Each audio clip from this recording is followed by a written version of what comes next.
Bonsoir à tous, merci de nous rester fidèles. Tout de suite le sommaire de votre journal. Covid-19, la situation s'aggrave et nous alerte. En 24 heures seulement, plus de 1000 nouvelles contaminations et 16 nouveaux décès. Et des cas actifs dépassant désormais la barre des 16 000. Où allons-nous avec cette courbe épidémique qui peine à s'aplatir et comment la freiner? Nous en parlerons dans quelques minutes avec l'invité du journal, l'épidémiologiste professeur Jafar Heikel. Et au moment où les inquiétudes montent, le relâchement de la vigilance et l'irrespect des mesures barrières sont constatés chez certains de nos concitoyens. Une insouciance qui met la vie des autres en danger et qui risque de coûter cher à notre système de santé et à notre économie. À J-2 de Eid al-Adha, les Marocains investissent les souks et les fermes pour se procurer le mouton destiné au sacrifice. Ce soir, nous allons braquer les projecteurs sur le Miguel, une race qui fait la part belle au cheptel de la région de l'Oriental. Les clients se l'arrachent pour le goût et la qualité nutritionnelle de sa viande. Bonsoir. À la une, la solidarité agissante et exemplaire du Royaume du Maroc envers la Tunisie, pays frère et ami. Ce matin encore, 4 avions des forces royales air au port international de Tunis-Carthage. L'opération s'inscrit dans le cadre du pont aérien transportant l'aide médicale d'urgence ordonnée par Sa Majesté le roi Mohamed VI au profit de la Tunisie. La Tunisie qui connaît une aggravation de sa situation épidémiologique liée au Covid-19. Le nombre total des avions des forces royales air qui sont arrivés à Tunis jusqu'à présent atteint ainsi 12 avions transportant 134 tonnes et 689 kg d'aide médicale. L'aide médicale ordonnée par le souverain est composée pour rappel de 2 unités de réanimation complète et autonome dotées d'une capacité totale de 100 lits. Elle comprend également 100 respirateurs et 2 générateurs d'oxygène. Cette décision royale s'inscrit dans le cadre des liens de solidarité active entre le Royaume du Maroc et la République tunisienne, ainsi que dans le cadre de la fraternité authentique qui unit les 2 peuples frères. Comme chaque soir, le point sur la situation épidémiologique. Les chiffres ne cessent de grimper.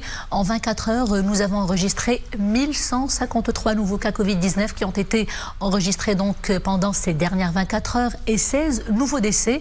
Le nombre des cas actifs a dépassé la barre des 16 000. Avec plus de 500 cas graves, sévères ou critiques, y compris 32 personnes qui sont intubées.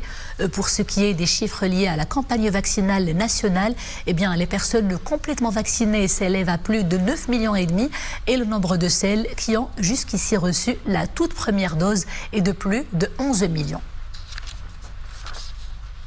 Des chiffres qui devraient nous interpeller et nous inciter à redoubler de vigilance. Ils nous rappellent à quel point et plus que jamais il est urgent de resserrer la vis, de nous protéger et de protéger les autres en ces temps critiques, ces temps de pandémie. Un contexte en effet préoccupant où la menace du nouveau et du hautement pathogène variant Delta guette tout le monde. Soyons donc responsables et faisons en sorte d'aplatir cette courbe épidémique galopante. Et pour un éclairage justement sur l'évolution des différents indicateurs de la situation épidémiologique, nous sommes en direct de Casablanca avec professeur Jafar Heikel. Professeur Heikel, bonsoir.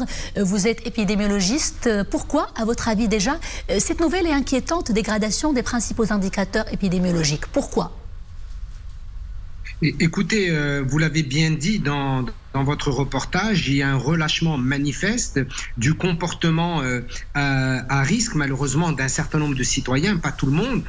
Je rappelle que le Maroc a fait des efforts énormes, et vous l'avez bien dit, non seulement en matière, bien sûr, donc de prévention, des mesures barrières, de confinement, de traitement, et aujourd'hui de vaccination. On est vraiment un des leaders et à l'échelle mondiale dans la vaccination, puisqu'on a vacciné à peu près près de 38% donc de la population cible, mais néanmoins les indicateurs épidémiologiques nous inquiètent et nous sommes réellement rentrés dans une véritable deuxième vague.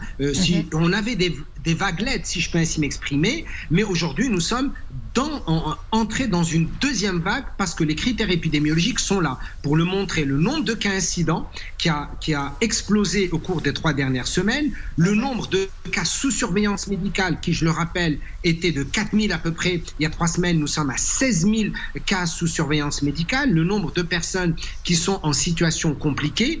Évidemment, il ne faut pas entrer dans une psychose. La situation est encore maîtrisée par les autorités et également par le corps donc des professionnels de santé, mais nous observons une pression de plus en plus importante sur notre système de santé et il faut absolument rester vigilant. Et le dernier point qui montre que la situation, nous, en tant qu'épidémiologistes, nous inquiète, c'est le taux de positivité des tests qui était encore une fois à peu près de 4% il y a un mois. Aujourd'hui, il est à peu près de 14%, c'est-à-dire sur chaque 100 tests que nous faisons, il y a 14 personnes positives. Et pourquoi en si peu de temps ça a rebasculé dans le rouge? En si peu de temps, pourquoi? Vous le disiez, pourquoi? Parce que simplement, les personnes, et particulièrement celles qui ne sont pas vaccinées. Je rappelle que le Maroc a fait beaucoup d'efforts, beaucoup de personnes vaccinées, les personnes âgées, les professionnels de santé, donc les militaires, les agents de sécurité, mais les jeunes ne sont pas vaccinés. Et j'insiste et je lance un appel à tous les jeunes et à toutes les personnes qui ne sont pas vaccinées de se protéger, vous l'avez bien dit, et de protéger les autres. Parce que même les personnes qui sont vaccinées peuvent rester exposées. Et ça, c'est un enjeu majeur pour nous, non seulement sanitaire, mais économique et social. Très bien, vous le disiez aussi, augmentation des nouvelles contaminations pour récapituler, par conséquent des cas actifs. À ce rythme, professeur Heikel, peut-on dire que c'est un air de déjà-vu et que nous allons peut-être, encore une fois, ce que nous ne souhaitons pas, en tout cas, vers la saturation de notre système de santé et puis des services de réanimation, comme ce fut le cas malheureusement l'année dernière? Vous avez parfaitement raison. Je l'ai vécu personnellement en tant que médecin soignant et en tant qu'épidémiologiste. Nous l'avons vécu au mois de juillet et d'août de l'année dernière. Et notre système de santé ne peut pas se permettre une pression importante avec des taux d'occupation des lits de réa et également des personnes sur surveillance médicale. Non seulement parce que cela met en jeu effectivement beaucoup de risques pour notre population, mais aussi, il ne faut pas oublier, nous allons également réduire les chances de prise en charge des autres maladies chroniques, le diabète, l'hypertension, le cancer, les insuffisants rénaux.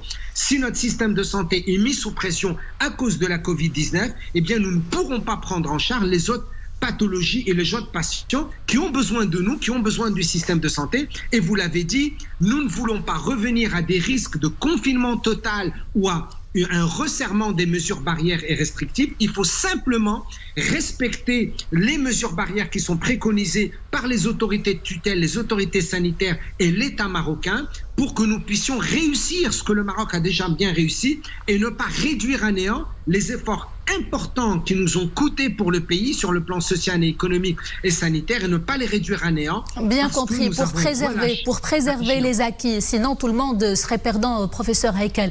Professeur Heikel, autre élément très important, nous sommes à J-2 de Eid al-Adha, c'est aussi la période des vacances estivales, les sorties plages, les sorties piscines, les rassemblements, autrement dit beaucoup de voyages, beaucoup d'allers-retours, de réunions familiales et de mouvements surtout. Cela risque-t-il d'aggraver peut-être la situation, une situation qui est déjà préoccupante, alarmante, inquiétante? Tout à fait.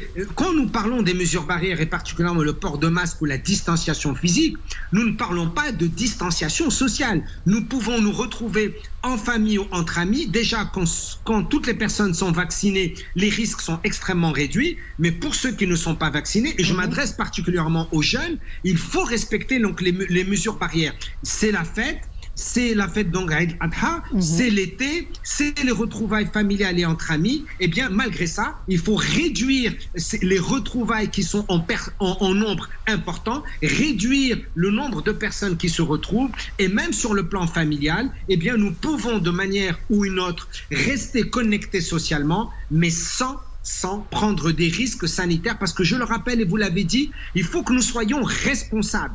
Il faut que nous ayons une conscience collective. Absolument. Et ne pas penser à nous-mêmes, mais penser aux autres et pour notre pays qui a fait des efforts énormes. Dernière question et très brièvement, professeur Heikel. L'Aïd, c'est après-demain. Le danger du Covid-19 est là, toutes souches confondues, pas que les deltas. Et là, pour les rites d'immolation des moutons consacrés à la fête du sacrifice, quels conseils pouvez-vous donner ce soir aux familles comme mesure préventive et comme mesure barrière par rapport au rituel du sacrifice? J'insiste énormément sur l'hygiène et encore une fois, particulièrement il faut éviter évidemment de se toucher le visage quand on ne sait pas suffisamment laver les mains, mais surtout la distanciation physique au moment donc du sacrifice et au moment des retrouvailles. Et ça c'est crucial et ça va éviter de réduire le risque de 90% si vous portez le masque et si vous restez à plus d'1,5 mètre les uns des autres. Professeur Jafar Heikel, merci de cet éclairage. Vous étiez avec nous en direct depuis Casablanca. Nous disions donc avec notre invité une situation épidémiologique alarmante et pour éviter le pire, il incombe à tout le monde de faire preuve d'un engagement infaillible pour dépasser justement ce cap critique et ne pas compromettre les acquis jusque-là enregistrés grâce notamment à la vaccination.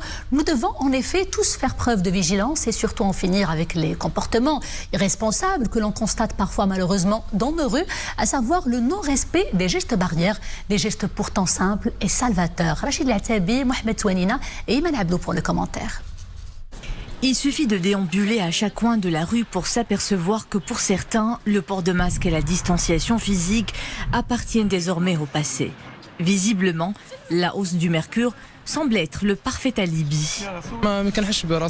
Je n'arrive plus à porter le masque à cause du temps qu'il fait, la chaleur m'en empêche, je suffoque.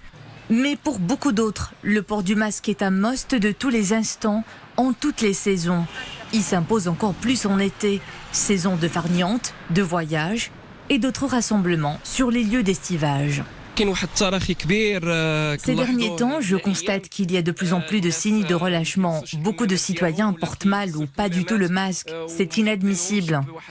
Des comportements subversifs aux conséquences lourdes. Les services de réanimation se remplissent à nouveau après un répit qui a duré plusieurs semaines. Une simple négligence peut conduire au pire. Ce patient sous intubation non invasive se l'avoue. Avant de me trouver en réanimation, j'ai senti quelques symptômes, mais à aucun moment j'ai songé à une infection au Covid-19. C'est sous l'insistance de mes enfants que je me suis fait tester. J'étais positive et c'est de ma faute. J'étais en voyage à bord du train et j'ai omis de porter le masque. Le Maroc a pu surmonter la première et la deuxième vague avec le minimum de dégâts grâce aux mesures restrictives. Malheureusement, le nombre des cas graves grimpe à nouveau. Il va falloir redoubler de vigilance jusqu'à arriver à bon port et vaincre la pandémie. Preuve de plus que les gestes barrières sont précieux pour prévenir une troisième vague qui, selon les épidémiologistes, serait 2 à 3 fois plus rapide que celle de 2020. À présent, ce drame a signalé à Casablanca un tragique incendie qui a endeuillé effectivement une famille de 12 personnes. 8 personnes parmi elles ont succombé à leurs blessures.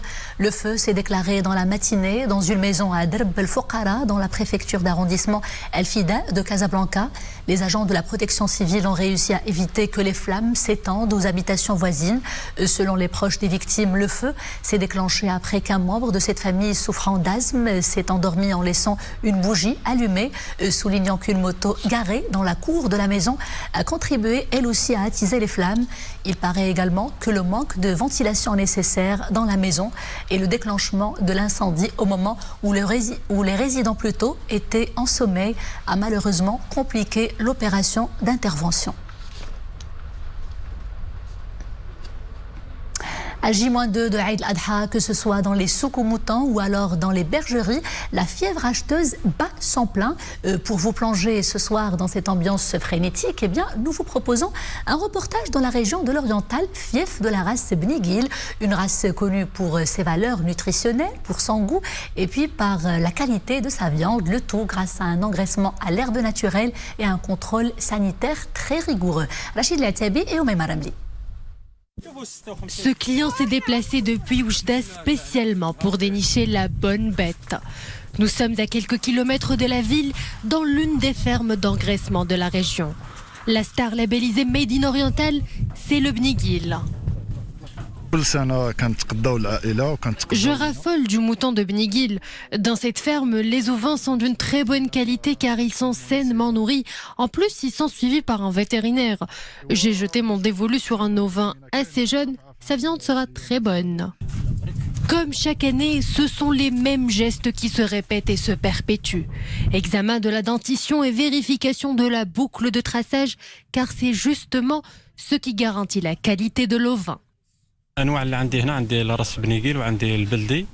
Le cheptel que nous proposons à la vente est particulièrement de la race Bnigil, mais nous avons aussi du Bildi et du Sardi. Tous jouissent d'une bonne réputation. Derrière cette réputation, beaucoup de travail entrepris en amont, notamment le déparasitage, l'engraissement aux herbes naturelles et le contrôle rigoureux des agents de l'ONSA. Au Maroc, 242 000 fermes d'engraissement accueillent les ovins destinés à la fête du sacrifice. Pour cette année, plus de 7 200 000 têtes ovines et caprines ont été répertoriées par l'ONSA.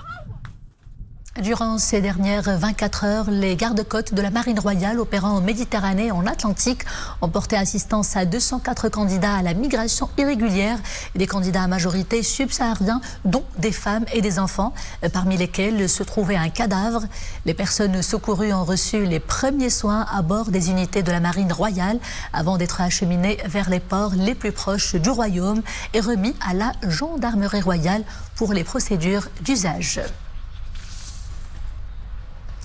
Une secousse tellurique de magnitude 3,4 degrés sur l'échelle de Richter enregistrée hier soir dans la province de Ouazen.